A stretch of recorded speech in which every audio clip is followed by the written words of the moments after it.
ঘটনা ২০১৪ সালের বরবাদ সিনেমায় জুটি বাঁধেন টলিউড অভিনেতা বনি সেনগুপ্ত ও অভিনেত্রী ঋত্বিকা সেন। এরপর তাদের দেখা যায় লাভ স্টোরি সিনেমায়। এই জুটির রসায়নে মুগ্ধ সিনেমাপ্রেমীরা। সেই বরের সঙ্গে নাকি আর সিনেমা না করার সিদ্ধান্ত নিয়েছেন অভিনেত্রী ঋত্বিকা সেন। অভিনেতা বনের সঙ্গে লাভ স্টোরি সিনেমায় কাজ করার সময় নাকি প্রেমের সম্পর্কে জানার অভিনেত্রী বলে গুঞ্জন ওঠে। সম্প্রতি একটি গণমাধ্যমে এই বিষয়টি নিয়ে কথা বলেছেন ঋত্বিকা।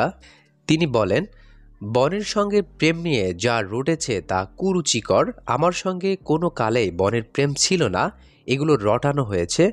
কে বা কারা রটিয়েছে তা নিয়ে কিছু বলার ইচ্ছে আমার নেই। অভিনেত্রী বলেন, আমার পারিবারিক শিক্ষা এমন নয় যে কারোর নাম নিয়ে কোনো সাক্ষাৎকারে উল্টাপাল্টা কথা বলবো।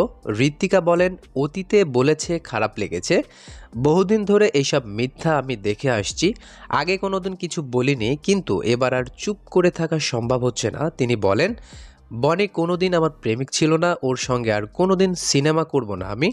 উল্লেখ্য, শিশু শিল্পী হিসেবে অভিনয়ের ক্যারিয়ার শুরু করেছিলেন ঋত্বিকা সেন। এখন তিনি পুরোদত্তর নায়িকা। ২০১২ সালে 100% লাভ সিনেমায় অভিনয়ের মধ্য দিয়ে নিজের সফর শুরু করেন। এরপর চ্যালেঞ্জ টু, বরবাদ, আরশিনগরের মতো সিনেমায় অভিনয় করেছেন ঋত্বিকা। বাংলার পাশাপাশি দক্ষিণী সিনেমাতেও দেখা গেছে এই অভিনেত্রীকে। ভিউয়ার্স, তাদের এই মতামতের বিরুদ্ধে আপনাদের কি মন্তব্য থাকতে পারে সেটা অবশ্যই কমেন্ট করে জানাবেন।